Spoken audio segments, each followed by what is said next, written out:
Is the economy about to collapse? Good evening, folks, and welcome back to another episode of Silver Dad Knows. Remember, always live with no edits. If this is your first time here, hit that subscribe button now, as you're gonna like what I'm about to say. So yes, just to begin this evening, I am presenting right here a 1994 American silver coin. And this is actually one of my favorite pieces for the reason that me, Silver Dad Knows, was born in 1994. Highly sought after in the numismatic world, offering both collectors and investors a blend of beauty and, of course, value. So elegant, so clean. Struck by the U.S. Mint, it features 1 troy ounce of 0.999 fine silver, making it a staple for silver enthusiasts. Its verse showcases Adolf A. Weinman's iconic Walking Liberty design, originally used on the half-dollar coin from 1916 to 1947, symbolizing freedom and progress. Then you go to the reverse, stunning. Designed by John Mercanti, features a majestic heraldic eagle clutching arrows and an olive branch representing strength and peace. A standout feature of the 1994 American Eagle is its relatively low mintage.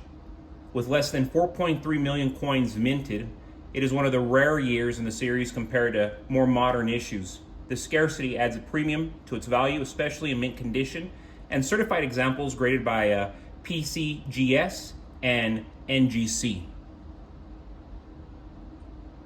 Very clean, and as I said, very elegant, as American as it gets. While the coin holds a face value of $1, its actual worth is tied to its silver content and collectible appeal.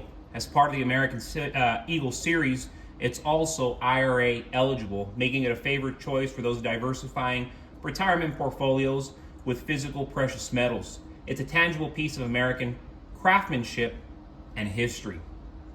As a silver stacker, that is immensely important to me personally. But yes, folks, going back to the title of this episode, the amount of silver you'll need before an economic collapse depends on your goals, financial situation, and preparedness strategy. When economies falter, fiat currencies often lose their value, but precious metals like silver maintain their purchasing power. Its affordability and divisibility make it an ideal medium of exchange in a collapse. Unlike gold, which is less practical for smaller transactions, by understanding how much silver you may need, you can better prepare for a future of financial uncertainty. And as we know, it's getting more and more and more uncertain, more hectic, more weirder, more chaotic. Owning at least 200 to 300 ounces of silver is a solid starting point for individuals or families preparing for an economic downturn. And by this point, you should be. This amount is sufficient to cover essential needs like food, water, and fuel in a barter economy. In situations where hyperinflation or supply chain disruptions occur, having silver on hand allows you to trade for necessities and liquidate small portions for cash if required. This level of preparedness ensures you can maintain stability during short-term financial shocks while building a foundation for long-term resilience. A lot of people right now are very optimistic with this new administration. And I'm not saying that's not a good thing. I was even on the phone yesterday with my father, and he was in very, very high hopes. And I'm not trying to be bleak. I'm not trying to be negative. But I've seen a change in this economic system. And there's a few jobs that are still, quote unquote, secure.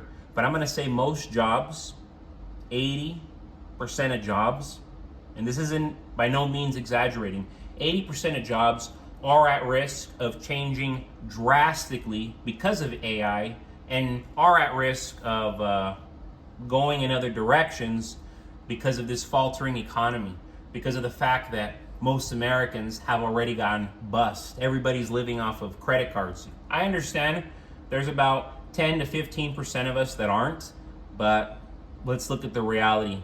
80% of people plus, they're struggling. For those with more resources and ambitious goals, accumulating 500 to 1,000 ounces of silver offers optimal security and flexibility. A reserve this size can cover larger recurring expenses such as medical care, home repairs, or even temporary housing.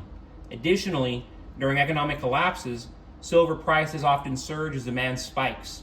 With a larger silver stash, you can capitalize on these price increases, selling some for significant profit while retaining enough for personal use or further investments.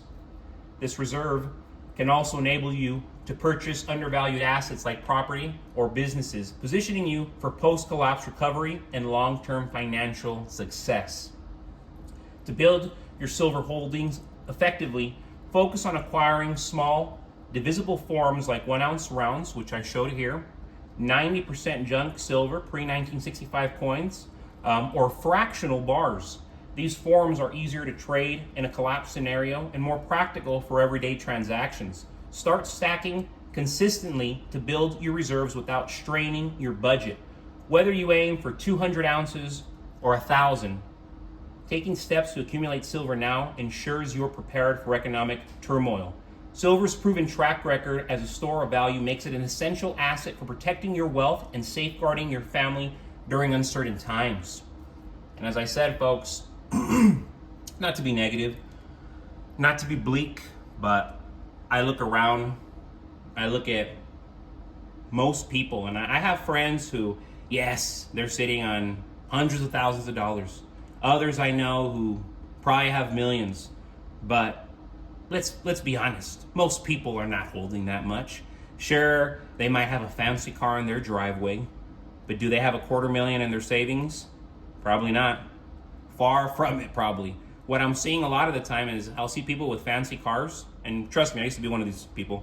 I'll see people with fancy cars, and they got 20 to 30 grand to their name. That's it. 20 to $30,000 net worths, yet they're driving 60, 70, $80,000 cars. It's outrageous. But then you look at it, a lot of times these people don't have families. They don't have children. So they're being sold on this lie, this empty materialism. And I've fallen into it. I used to be heavily into watches, heavily into sports cars. And you get to a point where you realize how silly it all is. And a lot of times I have a classic car that the AC doesn't even work half the time, and I appreciate that car so much more. I appreciate it so much more than my other vehicle, which is fully loaded. You know, 3-dimensional camera, sound system, leather interior, you know, real bougie. I don't need all that crap.